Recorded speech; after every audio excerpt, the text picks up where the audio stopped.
नमस्कार, live cities पर आपका स्वागत है। मैं हूं दीपक प्रियदर्शी। देखिए, देश की राजनीति के साथ साथ बिहार की राजनीति भी इस बात पे डिपेंड कर रही है कि आने वाले दिनों में इंडिया गठबंधन की रणनीति क्या होगी, क्या कैसे कैसे क्या फैसले होंगे। क्योंकि 2 दिनों पहले जो दिल्ली में जो बैठक हुई, उस बैठक में बहुत सारे फैसले हुए, लेकिन उसके बाद कहीं ना कहीं एक उहापोह, एक संशय की भी स्थिति आई और नाराजगी जैसी बात भी सामने आई। हालांकि लालू जी बाद में ये कह रहे थे और तमाम जितने भी गठबंधन के नेता है वो ये कहने लगे कि सब कुछ ठीक है, कहीं नाराजगी की बात नहीं है। लेकिन कई ऐसे पॉइंट्स हैं जिन पे कहीं ना कहीं एक संशय की स्थिति है और ऐसी उम्मीद है कि आने वाले दिनों में कुछ बड़े फैसले होंगे। अगर लालू जी ने यह कहा है कि ऑल इज वेल है, फिर नीतीश कुमार इतने चुप क्यों हैं? बैठक के आज 2 दिनों के बाद आज ऐसी खबर आई कि राहुल गांधी ने नीतीश कुमार को फोन किया। चर्चा इस बात को लेके है कि सीट शेयरिंग पर भी बात हुई या फिर जो बिहार में मंत्रिमंडल विस्तार जो लंबे समय से लंबित है उस पर भी बातचीत हुई होगी। साथ ही साथ जो संसद में जो सांसदों के निलंबन को लेकर पूरे देशव्यापी आज प्रदर्शन हो रहा है विपक्ष की तरफ से, पटना में भी प्रदर्शन रहा। लेकिन उसमें देखने की बात आई कि जितने भी विपक्ष विपक्ष के जितने भी सभी दल थे, वे अलग अलग प्रदर्शन करते नजर आए, एक साथ नहीं आए। ये तमाम ऐसे सवाल हैं, इन सवालों का जवाब ढूंढने की कोशिश आज इस चर्चा में करेंगे। हमारे साथ कई यहाँ पे वरिष्ठ नेता हैं और वरिष्ठ पत्रकार हैं, उनसे बात करेंगे। हमारे साथ बीजेपी के वरिष्ठ नेता हैं, प्रवक्ता हैं, डॉक्टर राम सागर सिंह हैं। साथ ही साथ जेडीयू के प्रदेश महासचिव हैं संतोष कुशवाहा जी और वरिष्ठ पत्रकार फैजान अहमद जी हैं। सबसे पहले फैजान साहब आपसे, जिस तरह की गतिविधि, एक एक गतिविधि आपके नजरों के सामने है, आप उनको बहुत करीबी से उसको वॉच कर रहे हैं। जो हालात है, जो स्थिति अभी इंडिया गठबंधन की बनी हुई है और आने वाले दिनों में 29 तारीख को जेडीयू की राष्ट्रीय कार्यकारिणी की और राष्ट्रीय परिषद की बैठक भी होगी। जो अभी नाराजगी की बात आई है, कुछ बड़े फैसले आने वाले दिनों में हो सकते हैं। देखिए अभी इंडिया गठबंधन की जो बैठक हुई और उसके बाद फिर ये बातें सामने आने लगी कि शायद कहीं कुछ नाराजगी है या किसी की बात नहीं मानी जा रही है या किसी को शायद पसंद नहीं आ रहा है उसका जो अ, इंडिया गठबंधन में जिस तरह से काम चल रहा है या जिस तरह से कांग्रेस अ, अपने को मतलब बिग ब्रदर की हैसियत से दिखा रहा है, तो उसमें कुछ इस तरह की बातें होती हैं, लेकिन ये कोई नई बात नहीं है और जहाँ भी गठबंधन होते हैं, चाहे गठबंधन जिस पार्टी का भी हो, जो भी अलायंस हो, वहाँ कुछ न कुछ इस तरह की बातें हमेशा होती रहती हैं और ये बहुत नेचुरल है। अगर बिल्कुल सब कुछ ही ठीक-ठाक चलता रहे, तब तो फिर वो अलायंस या गठबंधन नहीं हुआ, फिर वो एक पार्टी का राज या एक पार्टी का जो है वो डोमिनेंस उसमें हो जाता है। यहाँ ऐसी बात नहीं है और मुझे लगता है कि शायद जो कुछ भी हो रहा है वो एक पॉजिटिव ढंग से भी हो रहा है। लेकिन कुछ बातें जैसे निकल के आती हैं कि अ, आपसी जो गठबंधन में जिस तरह का जो अंडरस्टैंडिंग और क्लोजनेस नजदीकी होनी चाहिए वो शायद अभी तक नजर नहीं आई है। जैसे कहाँ ऐसा जा रहा है, हम इसको बहुत सही नहीं मानते हैं कि नीतीश जी और लालू जी में कुछ शायद मनमुटाव हो गया या नीतीश जी को पसंद नहीं आई ये बात कि खड़गे जी का नाम प्रधानमंत्री के चेहरे के तौर पर ममता बनर्जी ने क्यों ले लिया। लेकिन मुझे जैसा कह रहे हैं कि मतलब इस तरह के कासाराई होती रहती हैं, स्पेकुलेशंस मीडिया में भी होते हैं और राजनीतिक दलों में और उनके राजनीतिक जो क्षेत्र है उसमें भी होते रहते हैं। इसलिए इस पर बहुत ज्यादा अभी बोलने की जरूरत नहीं है। लेकिन जो बात बोलने की वो है कि 29 दिसंबर को जनता दल यूनाइटेड ने अपनी मीटिंग एक बुलाई है दिल्ली में, नेशनल एग्जीक्यूटिव की। तो उसमें कुछ ऐसा माना जा रहा है शायद कुछ बड़े फैसले हों। मुझे ऐसा लगता है कि इंडिया गठबंधन की मीटिंग के बाद ये जेडीयू की तरफ से अपनी मीटिंग बुलानी ये पहली पार्टी होगी और किसी भी जी, पार्टी ने अभी तक अपनी इंटरनल मीटिंग नहीं बुलाई है। मुझे लगता है कि इंटरनल मीटिंग बुला करके वो इसी पर शायद वो डिस्कस करें और करें कि जो सीट शेयरिंग होगी, जो अलायंस में जो सीट शेयरिंग बिहार में होगी वो किस तरह से होगी और उसको कैसे अमली जामा पहनाया जा सकता है उसमें। इसलिए मुझे लगता है कि इस मीटिंग में हाई लेवल पर इस पर कुछ डिस्कशन होगा। इससे पहले कि ग्राउंड रियलिटी को देखते हुए उनके नेता आपस में क्या सलाह मशविरा करते हैं। जी, संतोष जी, एक बड़ा सवाल ये है, जिस तरह से इंडिया गठबंधन की जब बैठक हुई और बैठक के बाद एक कहीं न कहीं एक लगा कि कुछ नाराज़गी जैसी स्थिति है और इसमें सफाई देनी पड़ी तमाम नेताओं को, लालू यादव और तमाम नेताओं को इस बारे में सफाई देनी पड़ी। आप लोग बार-बार ये कह रहे हैं कि हम लोग एकजुट है, इंटैक्ट है, लेकिन आज जो सांसदों के निलंबन को लेके पटना में प्रदर्शन हुआ, देशव्यापी प्रदर्शन हुए हैं, पटना में जो प्रदर्शन हुआ उसमें तमाम आप और आपके सहयोगी दल, आप भी, आपकी पार्टी भी शामिल उसमें थी, सब टुकड़े टुकड़े में थे, कोई एक साथ नहीं था, एक मंच पे नहीं था, एक साथ प्रदर्शन करने के लिए पटना की सड़कों पे नहीं उतरे, सब लोग अलग अलग गए। ऐसा क्यों? नहीं नहीं, ऐसा कोई बात नहीं है। आप देखे होंगे कि कल जब बैठक हुआ था सड़क पर उतरने के लिए बात सांसद के निलंबन के खिलाफ, तो आप देखे होंगे कि आरजेडी कार्यालय में ही बैठक हुआ था। इसमें सभी पार्टी के प्रदेश अध्यक्ष उपस्थित थे, जगदानंद बाबू अध्यक्षता किए थे। तो इसमें ऐसी कोई बात नहीं कि टुकड़े टुकड़े में हम लोग एक साथ निर्णय हुआ कि हम लोग को पटना के सड़क पर या देश के जिले के, बिहार के हर जिले के सड़कों पर हम लोग को उतरना है और जो भाजपा के दमनकारी नीति है उसके खिलाफ हम लोग को विरोध करना है। और जो एक तरह से लोकतंत्र जो खत्म करने पर तुला हुआ है भाजपा, उसके खिलाफ जब उतरना है तो एक साथ हम लोग ने निर्णय लिया। जेडीयू के कार्यालय, जेडीयू के अध्यक्ष गए वहां आरजेडी के ऑफिस में, कांग्रेस के पार्टी के साथी आए, माले के साथी आए। तो इस तरह से इस तरह की कोई बात नहीं है कि जिस तरह से हम लोग टुकड़े टुकड़े में। अब प्रदर्शन जब सड़क पर निकलता है तो भले ही कोई आगे बढ़ जाता है, कोई पीछे रह जाता है। तो इसमें तो अपना पार्टी के जब किसी सिंगल दल का प्रदर्शन होता है तो उसमें भी बड़े नेता पीछे छूट जाते हैं और कार्यकर्ता आगे बढ़ जाते हैं। तो ये सब तो इसके में सड़क पर जो प्रदर्शन उसका कोई मायने निकालने का औचित्य हमें नहीं लगता है कि ऐसा कोई औचित्य है। हम लोग महागठबंधन एकजुट हैं और एकजुटता के साथ भाजपा के खिलाफ, दमनकारी जो केंद्र सरकार है उसके खिलाफ हम लोग हमेशा लड़ाई लड़े हैं और आगे भी लड़ते रहेंगे। जिस तरह से बैठक के से पहले तमाम जितने भी नेता है, आप ही की पार्टी के कई नेता है, उन नेताओं के नाम बड़े बड़े नेता है जिन लोगों ने ये कहा कि Nitish Kumar prime minister face के लिए सबसे उपयुक्त चेहरा है, भरोसेमंद चेहरा है। अब इंडिया की बैठक में खड़गे जी का नाम आ गया। उसके बाद से जेडीयू के तमाम नेता अब ये कह रहे हैं कि नीतीश कुमार के किसी पद की लालसा नहीं है, वो तो पहले ही कर चुके थे कि हमें कोई पद नहीं चाहिए। यानी आप ये मान लिए कि अब प्रधानमंत्री फेस के लिए अब नीतीश कुमार कैंडिडेट नहीं है। नहीं नहीं, ऐसा कोई बात नहीं है। बिहार के आम आवाम 13 करोड़ जनता, 12-13 करोड़ जनता और साथ साथ हम लोग के पार्टी के जो कार्यकर्ता हैं, नेता हैं, उनका सबका इच्छा था कि आदरणीय नेता नीतीश कुमार जी, देश के इच्छा है, अभी भी इच्छा है, ऐसा नहीं कि इच्छा था और इच्छा, अभी भी इच्छा है। देश की जनता और बिहार की जनता खासकर नीतीश कुमार को आगे चाहती है कि आगे रहें और जो गठबंधन है, जो इंडिया गठबंधन बना है उसको लीड करें। तो इसमें अगर कहीं मीडिया वाले पूछ दिया, आज ही आप पूछ दिए तो क्या बोलेंगे कि नीतीश जी में क्षमता नहीं है देश के नेतृत्व करने के लिए।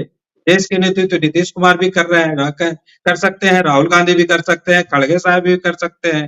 तो ऐसा नहीं कि अभी कोई निर्णय हो गया है कि खड़गे साहब, ममता बनर्जी नाम प्रस्ताव रखी है, उस पर तो कोई निर्णय अभी गठबंधन में हुआ नहीं है कि कौन देश के संयोजक होंगे और कौन प्रधानमंत्री के उम्मीदवार होंगे। तो इस तरह का कोई निर्णय नहीं हुआ है। अभी भी हम लोग का इच्छा है और हम लोग बिहार की, हमारी इच्छा क्या, बिहार की आम आवाम की इच्छा है कि बिहार का कोई बेटा देश के प्रधानमंत्री बने। जी, डॉक्टर राम सागर जी, ये जब भी इस तरह की नाराजगी की बात आती है, जब भी नीतीश कुमार, ऐसी खबरें आती है कि नीतीश कुमार नाराज है और एक चर्चा भी शुरू हो जाती है कि क्या अब वो फिर वापस एनडीए में आएंगे, बीजेपी के साथ आएंगे, और ये इंडिया गठबंधन की बैठक के बाद एक बार फिर यह चर्चा आम हुई। अगर ऐसी स्थिति, क्या ऐसी स्थिति बन रही है? अगर ऐसी स्थिति बनती है तो आपके पुराने दोस्त फिर वापस आएंगे आपके साथ? दीपक जी, इसकी दूर दूर तक कोई संभावना नहीं है। नीतीश कुमार के लिए सारे दरवाजे बंद है। नीतीश कुमार को चौराहा पर खड़ा कर दिया है इंडिया अलायंस वालों ने। अब नीतीश कुमार का जब आप चर्चा करेंगे तो अमित शाह जी ने कह दिया कि दरवाजा बंद है, जेपी नड्डा जी ने कह दिया कि दरवाजा बंद है। और आप देखे होंगे कि जो अभी असेंबली इलेक्शन हो रहा था उसमें जो नीतीश कुमार जी असेंबली के अंदर विधानसभा और विधान परिषद में जो बातें महिलाओं के अपमानजनक बातें बोली थी, उसको लेकर के प्रधानमंत्री जी हर एक विधानसभा चुनाव में उन बातों को रखे हैं। तो अब ऐसे लोगों को अपने साथ करने का, जो महिलाओं का अपमान कर रहा हो, जो दलितों का अपमान कर रहा हो, जीतन राम मांझी जी को सरेआम वहां विधानसभा के अंदर अपमानित करने का काम किया, तो अब ऐसे लोगों का जिसका दिमाग साथ देना छोड़ दिया हो, जिसको बिहार की जनता साथ देना छोड़ दिया हो, वैसे लोगों को आप साथ ले करके, अब तो वो लाइबिलिटी हो गए हैं नीतीश जी। अब जिसके साथ भी रहेंगे वो लाइबिलिटी होंगे। इसीलिए एक दिन पहले ममता बनर्जी आती हैं, वही ममता बनर्जी है जो इनको झाड़ पर चढ़ा करके बोली थी कि जाइए आप तैयारी कीजिए और बिहार में बैठक करवाइए, और बिहार में ये बेचारे बैठक करवाए। और वही ममता बनर्जी एक दिन पहले आती है और अरविंद केजरीवाल के साथ शाम में मीटिंग करती है, और फिर कल होकर के नीतीश कुमार की जगह पर खड़गे का नाम आगे प्रस्तावित कर देती है।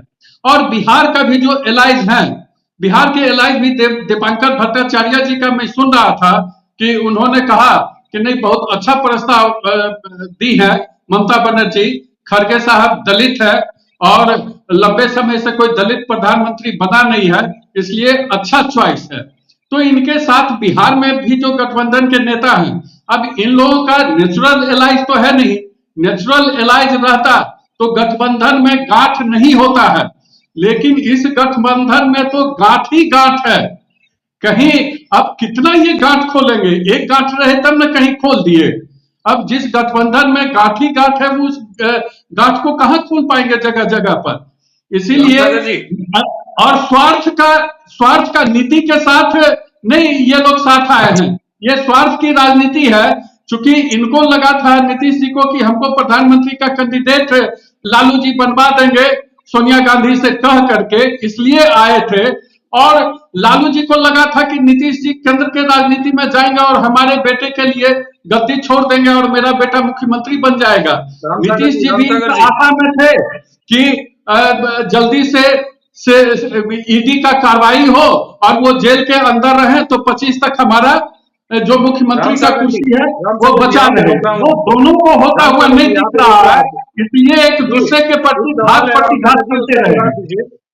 राम सागर जी, एक सवाल है, आप जवाब दीजिए। जिस तरह से आपने कहा कि नीतीश जी के लिए बीजेपी के रास्ते या एनडीए के रास्ते बंद है, जब पहली बार भी छोड़ गए थे उस वक्त भी आप लोगों ने यही कहा था, और उसके बाद फिर वो वापिस आए। और ये बात सभी लोग जानते हैं, आप लोग ज्यादा जानते हैं कि राजनीति में सभी दरवाजे कभी बंद नहीं होते, एक दरवाजा हमेशा खुला रहता है। दीपक जी, गठबंधन वैसे लोगों से होता है जिसके पास जनता हो, जिसके पास वोटर हो। अब नीतीश कुमार के पास न जनता है, न वोटर है, और न उनका दिमाग साथ दे रहा है। अभी तो सुनील सिंह का देख लिए, फिर कल नीतीश जी मंच पर क्या कर दिए, देश की जनता देखी है। अब उस मानसिक स्थिति वाले को अब सुनील सिंह कह रहे हैं कि भाई कुछ धारा का नाम लिए हैं कि उस धारा के अंतर्गत ये आता है कि उस तरह का मानसिक स्थिति हो तो उनको मुख्यमंत्री के गद्दी से हटाया जा सकता है, हट जाना चाहिए। तो बिना लालू जी के सह का ऐसा हो रहा है क्या?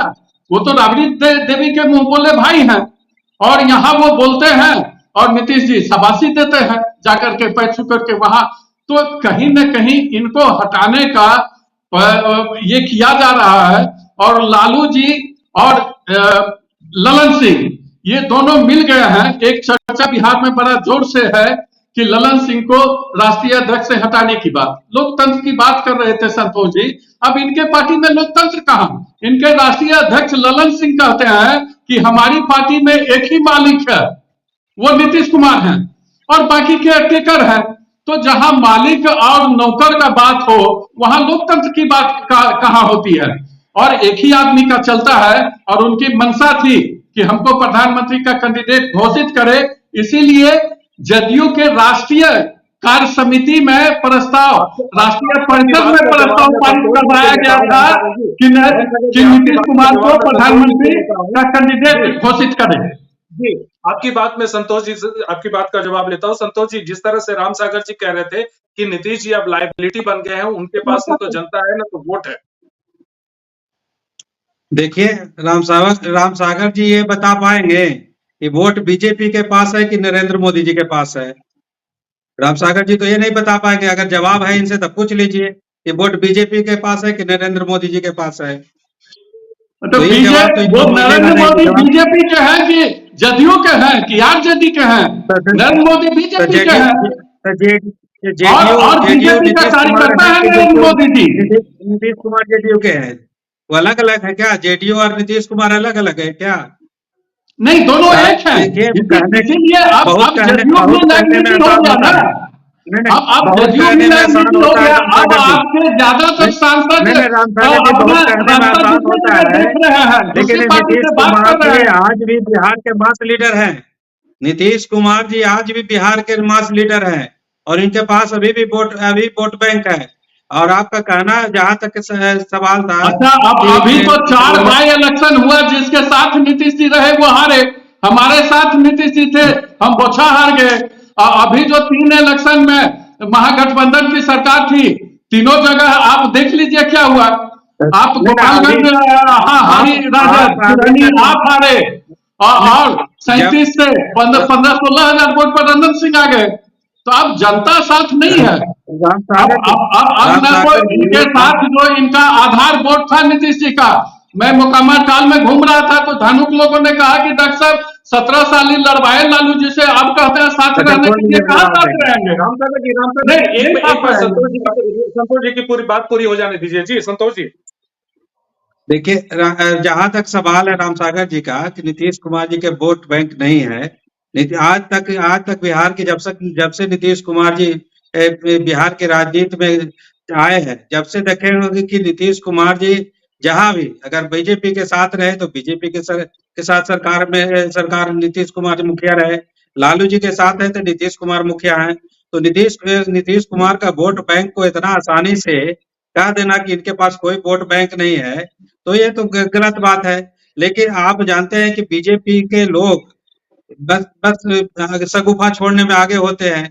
तो जैसे मीटिंग खत्म हुआ इंडिया अलायंस का, तो उसे चलाने लगे कि नीतीश कुमार नाराज हो गए, लालू जी नाराज हो गए, ममता जी प्रस्ताव रख दिए। तो ये सब शगुफा छोड़ते हैं और इनका बी टीम के रूप में प्रेस वाले के जो दिल्ली में बैठे लोग हैं, दिल्ली के प्रेस वाले काम करते रहते हैं।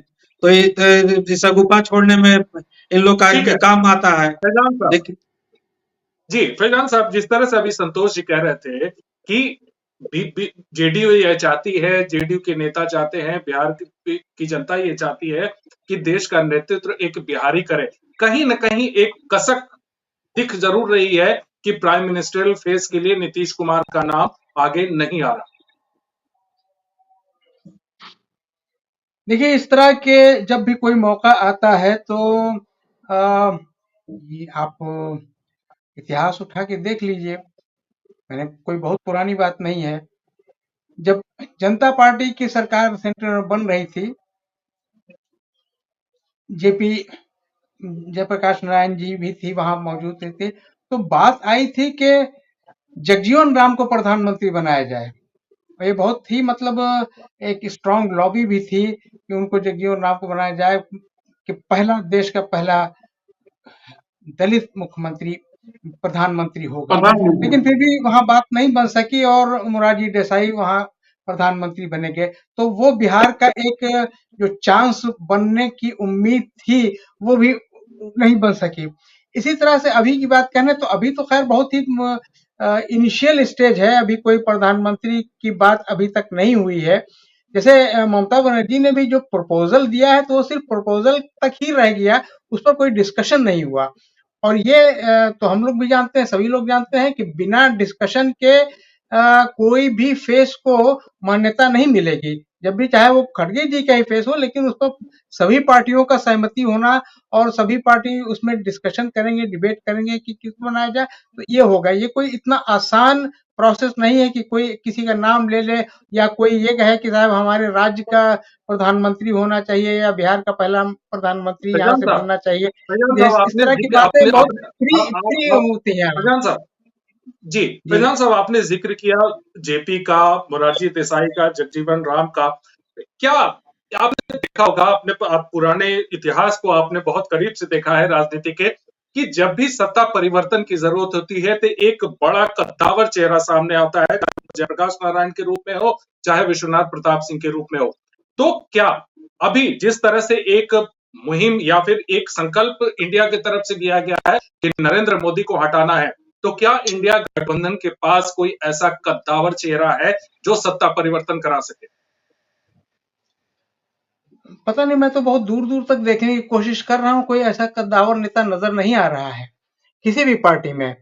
तो अगर उसमें किसी का नाम उसमें अगर किसी का ले लिया गया तो बस वो ऐसे ही है। इसका मतलब ये नहीं है कि वो बहुत ही कद्दावर नेता है या पूरे देश में उसकी पहुंच है या उसका रिकॉग्निशन है पब्लिक में, ऐसी ऐसी बात नहीं है। लेकिन अब जैसे कुछ बातें और भी हैं जो दीपक जी मैं बताना चाह रहा हूँ। जैसे जो जी इंडिया इंडिया गठबंधन की जो बैठक हुई उसके बाद कांग्रेस का देखिए रुख एक नजर आ रहा है। कल कांग्रेस के पार्लियामेंट्री बोर्ड की मीटिंग थी जिसमें राहुल गांधी ने अपने ही पार्टी के लीडरों को फटकार लगाई है, चाहे वो कमलनाथ हो या चाहे ये आपके राजस्थान के गहलोत जी हो या छत्तीसगढ़ के या आपके बघेल जी। ये यूपी के नेताओं को भी लगी है फटकार। नहीं, वो फटकार सबको लगी है और उसमें राहुल गांधी ने एक चीज बड़ा क्लियरली ये भी कहा है कि साहब रीजनल पार्टीज जहां जहां जो रीजनल पार्टीज हैं, चाहे छोटी हो चाहे बड़ी हो, वो जिस स्टेट में हैं उनको पूछना होगा और उनको अपने कॉन्फिडेंस में ले करके इलेक्शन की तैयारी करनी होगी, जो कि 3 राज्यों में नहीं हो सका। तो इसका मतलब ये है कि राहुल गांधी इस बात के फेवर में है कि रीजनल पार्टीज को भी स्पेस दिया जाए और इससे ये फायदा ये होगा कि जहां जहां जो भी रीजनल पार्टी हो, चाहे बिहार में जेडीयू आरजेडी है या यूपी में समाजवादी पार्टी है या बंगाल में है ममता बनर्जी की टीएमसी है, तो इन लोगों को अब ज्यादा प्रेफरेंस मिलने की उम्मीद है, जो जैसा कि खबरों में आ रहा है कि राहुल गांधी ने जो बात कही है वहां। दीपक जी जी जी, राम सागर जी, एक आखिरी रिएक्शन आपसे। जी, आप कुछ कहना चाह रहे हैं? कहना चाह रहे हैं कि राहुल गांधी को और सोनिया गांधी को साफ साफ दिखाई पड़ रहा है कि नेशनल हेराल्ड में जो उनके ऊपर केस है, जेल जाता हुआ दिख रहे हैं। ये रीजनल जो उनके लीडर हैं, स्टेट लीडर, उसको उससे मतलब नहीं होता है, तो वो अपना अपना देख रहे हैं रीजनल लीडर कि मेरा कहाँ स्वार्थ सिद्ध होता है, लेकिन उनको तो दिखाई पड़ रहा है सारे चीज, इसलिए वो सारे लोगों को फटकार लगा करके कह रहे हैं कि भाई मिल करके रहोगे, नहीं रहोगे तो फिर आगे दिक्कत होगा। क्योंकि आप इस अलायंस में, इंडिया अलायंस में देखेंगे कि 99% जो पार्टियां हैं वो जेल और बेल वाली पार्टी है। करीब करीब सारे चाहे वो केजरीवाल की पार्टी हो, चाहे ममता बनर्जी की पार्टी हो, चाहे शरद पवार की पार्टी हो, जितनी पार्टियां हैं, चाहे कांग्रेस हो चाहे राजद हो, करीब करीब सबों के ऊपर तलवार लटका हुआ है जेल जाने का और बेल का। इसलिए ये लोग कुछ रहते हैं। लेकिन आपने जो कहा कि बिहार में एक साथ नहीं गए, ये बिहार में एक साथ आ भी नहीं पाएंगे। ये अप्रैल तक इसी तरह का बात चलते रहेगा और अगर साथ आ भी जाते हैं दीपक जी, तो ये 4 जो परिणाम आए हैं बाय इलेक्शन का, वो सबके सामने है कि जनता क्या चाह रही है। ये तो स्टेट का बात हुआ, लोकसभा में तो सब जगह ये हर एक स्टेट में जनता कहते हुए सुनी जाती है कि अभी तो हम विधानसभा में दूसरे को दे देंगे, लेकिन लोकसभा में मोदी जी के साथ ही वोटिंग करेंगे। और जो व्यक्ति पूरे विश्व में 76% ले करके लोकप्रियता और विश्व में सबसे बड़ा नेता के रूप में जाने जा रहे हैं, और उनके आसपास विश्व में भी कोई नहीं है। अभी फैजान साहब ने सही कहा कि इनके आसपास भारत में भी कोई नहीं दिख रहा है, आसपास भी नहीं दिख रहा है लोकप्रियता में। लोकप्रियता कोई ऐसे नहीं आ गई है, लोगों के लिए काम किया गया है। 80 करोड़ लोगों को खाना दिया गया है। 34 करोड़ लोगों को मुद्रा लोन योजना के द्वारा रोजगार दिया गया है। 10 लाख को तो एक साल के अंदर नौकरी दिया जा रहा है। वो करीब 8 लाख लोगों को नौकरी दे दिया गया है। तो इस तरह से लोगों को जो पक्का मकान मिला है, शौचालय मिला है, आयुष्मान कार्ड मिला है, फिर बिजली मिला है, पानी, शुद्ध पानी मिला है, किसानों को किसान सम्मान निधि मिल रहा है, किसानों के खेत पर पानी पहुंचाया जा रहा है। तो उसके साथ लाभार्थी वर्ग एक बहुत बड़ा वर्ग खड़ा हो गया है देश के अंदर, जो कि नीतीश उनके मोदी जी के साथ खड़े हैं। इसलिए अब चाहे वो नीतीश जी हो, लालू जी हो, कोई भी कुछ कितना कर लें, अब ये लोग चाहे शरद पवार हो चाहे सोनिया हो, अब इनके साथ जनता जाने वाली नहीं है। इसलिए अब ये लोग भी जानते हैं, ये लोग भी थके हारे हैं, और थका हारा का जो स्थिति होता है वही इन लोगों की भी स्थिति है।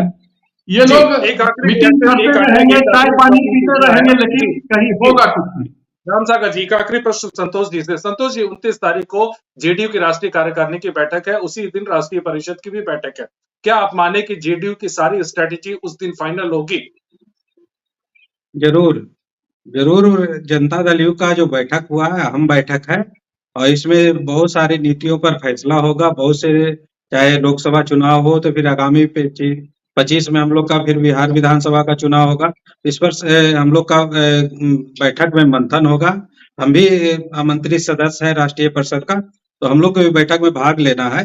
लेकिन एक बार जो राम सागर जी बता रहे थे कि ये सभी करप्शन वाली पार्टियां हैं, तो राम सागर जी कौन दूध के धोआ हुआ है देश में? आप महाराष्ट्र जाते हैं तो 100 करोड़ रुपया जो घोटाला किया अजीत पवार, उससे आप हाथ मिला लेते हैं। आप कश्मीर जाते हैं तो कहते हैं कि आतंक वाला पार्टी है, उससे हाथ मिला लेते हैं। तो कौन देश में दूध का धोआ हुआ है? देश में जम्मू कश्मीर में तो हाथ मिला के करके आतंकवादियों को हमने खत्म करने का काम किया ना।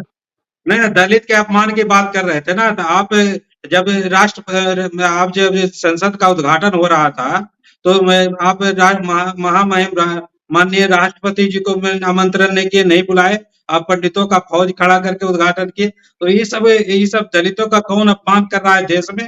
ये किसी से छिपा हुआ नहीं है, सब जानता है कि दलित का कौन अपमान करता है और कौन दलित का हितैषी है।